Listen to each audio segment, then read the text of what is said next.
Delhi, India का दिल, कहानियों से भरा हुआ है। ये शहर अपनी रंगीन गलियों और ऐतिहासिक इमारतों के लिए मशहूर है, लेकिन कभी-कभी ये शहर कुछ ऐसे राज भी छुपा लेता है जो सबको हैरान कर देते हैं। साल 2001 की गर्मी में एक नई कहानी शुरू हुई, एक ऐसी कहानी जिसने पूरे शहर को डर और सस्पेंस में डाल दिया। गर्मी के मौसम में जब लोग अपने घरों में बैंड हो जाते हैं, तब एक अजीब सी कहानी ने जन्म लिया। यह कहानी किसी राजा या रानी की नहीं, बल्कि एक अजीब क्रीचर की थी जिसे लोग मंकी मैन बुलाते थे। यह क्रीचर न सिर्फ लोगों के ज़हन में बल्कि उनके सपनों में भी आने लगा। लोग चुपके चुपके बोलते थे कि आधा आदमी आधा बंदर जैसा एक क्रीचर अंधेरे में घूम रहा है। यह क्रीचर रात के अंधेरे में आता और लोगों को दारा कर चला जाता। शुरू में तो ये बस अफवाहें थी, लेकिन जल्दी ही ये अफवाहें चीखों में बदल गई। लोग अपने घरों में बैंड हो गए और रात को बाहर निकलने से कतराने लगे। मंकी मैन पैनिक, जैसा कि इसे बाद में जाना गया, वो एक ऐसा वक्त था जब हर तरफ डर और अंधेरा छाया हुआ था। शहर के कोने कोने में लोग इस क्रीचर के बारे में बातें करने लगे। लोग रात को बाहर निकलने से डरते थे और ये शहर जो कभी नहीं सोता, ऐसा लगता था जैसे अपनी सांस रोके हुए है, अगले किसी साइटिंग का इंतजार कर रहा है। हर कोई अपने घर के अंदर ही सुरक्षित महसूस करता था। किसी को नहीं पता था कि मंकी मैन सच में है या नहीं, लेकिन इसने जो डर पैदा किया वो बिल्कुल सच था। लोगों के दिलों में एक अजीब सी घबराहट थी और हर कोई अपने आप को इस क्रीचर से बचाने की कोशिश कर रहा था। मंकी मैन की कहानियों ने आग की तरह फैल गई। अफवाहों और अटकलों की वजह से हर कोई अपनी कहानी में कुछ नया जोड़कर इस क्रीचर को और भी डरावना बना रहा था। ये वो वक्त था जब इमेजिनेशन की कोई सीमा नहीं थी और सच और झूठ में फर्क करना मुश्किल हो गया था। लोगों के ज़हन में मंकी मैन का डर इतना गहरा हो गया था कि वो अपने सपनों में भी इससे देखने लगे। लेकिन मंकी मैन के पीछे की सच्चाई क्या थी? क्या ये सिर्फ लोगों की इमेजिनेशन थी या फिर इसके पीछे कोई असली राज छुपा था? ये एक ऐसा सवाल था जो हर किसी के ज़हन में था, लेकिन जवाब किसी के पास नहीं था। शहर के लोग इस राज को समझने की कोशिश करते रहे, लेकिन मंकी मैन का डर उनके दिलों में बस गया था। यह सब शुरू हुआ मई 2001 के शुरुआती दिनों में। उस वक्त दिल्ली के लोगों को अंधेरे से इतना डर नहीं लगता था, लेकिन कुछ अजीब होने वाला था। दिल्ली शहर पहले से ही गर्मी से तड़प रहा था जब मंकी मैन की पहली रिपोर्ट्स शहर के आउटस्कर्ट्स से आनी शुरू हुई। गर्मी के मारे लोग रात को भी चैन से नहीं सो पा रहे थे और तभी ये अफवाहें और भी ज्यादा डरावनी लगने लगी। लोग चुपके से एक अजीब सी फिगर के बारे में बात कर रहे थे, एक साया जैसा क्रीचर जो बहुत तेजी से मूव करता था। यह क्रीचर इतना तेजी से हिलता था कि लोगों को अपनी आंखों पर विश्वास नहीं होता था। पहले पहल जिन्होंने इस क्रीचर को देखा, उनमें से एक आदमी घर देर रात को लौट रहा था। उसने कहा कि उस रात कुछ अलग ही था। हवा में एक अजीब सी ठंडक थी। उसने कहा कि उसने एक बंदर जैसा क्रीचर एक छत पर बैठा देखा जो उसे घूर रहा था। उस क्रीचर का अंदाज कुछ अलग ही था, जैसे वो किसी और दुनिया से आया हो। उसकी आंखें अंधेरे में चमक रही थी। वो आंखें इतनी तीखी थी कि लगता था जैसे वो सीधा दिल को चीर रही हो। उसने कहा कि वो क्रीचर उसके पास आने से पहले ही बहुत तेजी से भाग गया। उसकी रफ्तार देखकर लगता था जैसे वो हवा में उड़ रहा हो। जल्दी ही और लोग भी ऐसी ही कहानियों के साथ आगे आने लगे। हर किसी के पास एक नई कहानी थी और हर कहानी पहले से ज्यादा डरावनी थी। कुछ औरतों ने कहा कि उन पर एक क्रीचर ने हमला किया जिसके क्लॉज थे और जिसने उन्हें खटखटाया और काटा। उन्होंने बताया कि उस क्रीचर के क्लॉज इतने तीखे थे कि उन्हें लगता था जैसे वो उनकी रूह को चीर रहे हो। एक वॉचमैन ने कसम खाई कि उसने एक बालदर फिगर को वॉल पर चढ़ते हुए देखा जो बिना किसी मुश्किल के दीवार पर चढ़ रहा था। उसकी आंखें लाल चमक रही थी।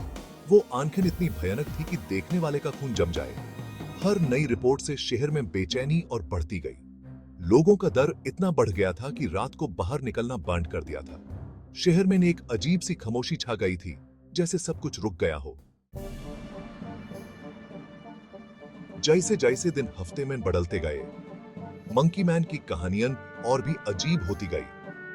हर नए दिन के साथ नए नए किस्से और अफवाहें सामने आने लगी।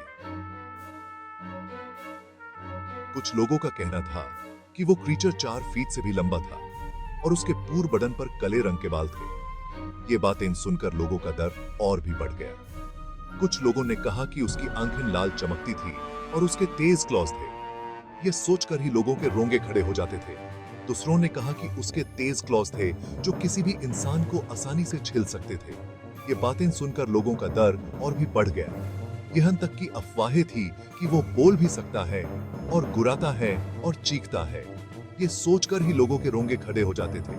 जिन्होंने भी मंकी मैन को देखा उनके बयान अलग अलग थे। कुछ ने कहा कि उसने उन्हें दारा दिया, जबकि दूसरों ने कहा कि वो खुद डरा हुआ लग रहा था। कुछ लोगों ने मंकी मैन को एक खतरनाक क्रीचर बताया, जबकि दूसरों ने कहा कि वो खतरनाक से ज्यादा डरा हुआ लग रहा था। ये अलग अलग बयान लोगों के बीच और भी उलझन पैदा कर रहे थे।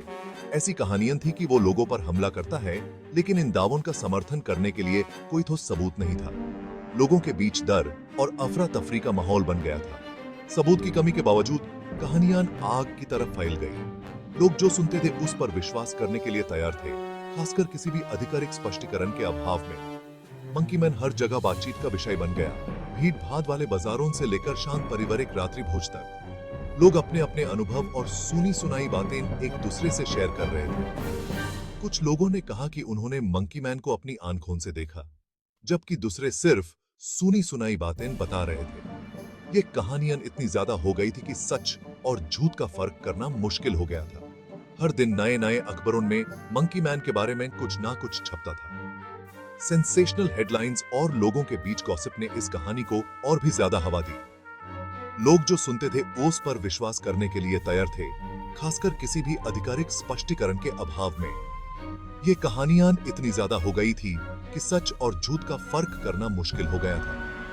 आधिकारिक रूप से कोई भी स्पष्टीकरण नहीं मिलने के कारण लोगों के बीच मंकी मैन के बारे में अफवाहें और भी ज्यादा फैल गई। हर कोई अपनी अपनी कहानी बता रहा था।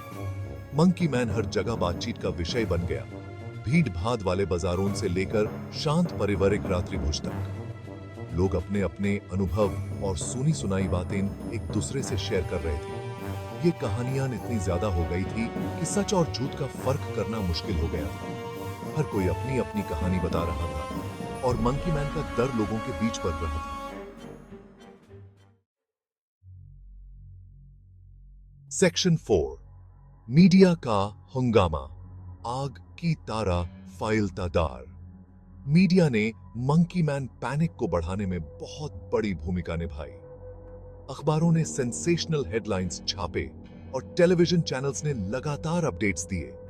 अक्सर कथित मुठभेड़ों के नाटकीय रीएनैक्टमेंट्स दिखाए गए। मीडिया ने जितना ज्यादा मंकी मैन के बारे में रिपोर्ट किया, उतना ही यह जनता के दिमाग में वास्तविक होता गया। खबरों और अटकलों के लगातार प्रसार ने डर और पैरानॉइड का माहौल बना दिया। लोग अपने टेलीविजन सेट से चिपके रहते थे, इस क्रीचर के बारे में किसी भी जानकारी के लिए उत्सुक रहते थे। मीडिया ने शायद अनजाने में मंकी मैन को एक राष्ट्रीय सनसनी बना दिया था, जबकि कुछ मीडिया संस्थानों ने इस कहानी को कुछ हद तक संदेह के साथ पेश करने की कोशिश की। कई अन्य सच्चाई की तुलना में सेंसेशनलिज्म में ज्यादा रुचि रखते थे। मंकी मैन एक बड़ी खबर बन गया था और कोई भी पीछे नहीं रहना चाहता था। हर कोई आगे रहना चाहता था। सेक्शन 5, अथॉरिटीज की कार्रवाई। डार के साइमन दिल्ली। जैसे ही मंकी मैन का डार अपने चरम पर पहुंचा, स्थिति को नियंत्रण में करने के लिए अथॉरिटीज पर दबाव बढ़ता गया। पुलिस ने उन इलाकों में गश्त बढ़ा दी जहां इस क्रीचर को देखे जाने की खबरें मिली थीं, और इस क्रीचर के बारे में जानकारी प्राप्त करने के लिए एक समर्पित हेल्पलाइन स्थापित की गई। अपने प्रयासों के बावजूद पुलिस को मंकी मैन के अस्तित्व का कोई ठोस सबूत नहीं मिला। उन्होंने कई सुरागों की जांच की, लेकिन हर एक फर्जी निकला या गलत पहचान का मामला निकला। हालांकि सबूतों की कमी ने जनता के डर को कम करने के लिए कुछ नहीं किया। सरकार ने भी खुद को स्थिति को नियंत्रित करने के लिए संघर्ष करते पाया। अधिकारियों ने शांति बनाए रखने और अफवाहें न फैलाने के लिए लोगों को चेतावनी देते हुए बयान जारी किए। हालांकि सरकार की प्रतिक्रिया को अक्सर धीमी और अपर्याप्त माना जाता था। जिससे जनता की चिंता और बढ़ गई।